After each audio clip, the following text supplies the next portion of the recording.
yun? Dati kasi nung mga bata pa kami, marami ang namatay dito sa barangay Ayun naman sa Bicol ano? dahil sa kaso na yan. Oh. Ang dami kasing tao ang naghihirap ngayon, kaya wala na silang magawa kundi gawin ang hindi tama para lang kumita ng pera. Pwede naman magano eh.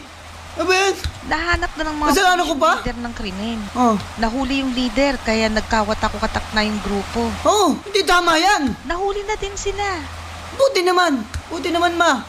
Makakapagbalot ako, ma. Kamusta? Hey! Pa, ikaw pala yan. May dala akong manok dito para makakain. Kala naman ko tayo. sino ka. Buti naman po, kakakain ko lang po ng tuyo eh. Pati yan oh, sinangag ni mama. Kamusta naman ang trabaho mo? Dami mo yatang kinita sa pamamasada ng tricycle ah. Oo eh. Kailangan ko talaga magbanat ng buto para sa pamilya natin. Tama! That's my papa. Uy, narinig na ba yung balita? Opo. Sige na, tutulog na ako. Sige, patulugan na po. Akin na po yung manok. Makakain na ulit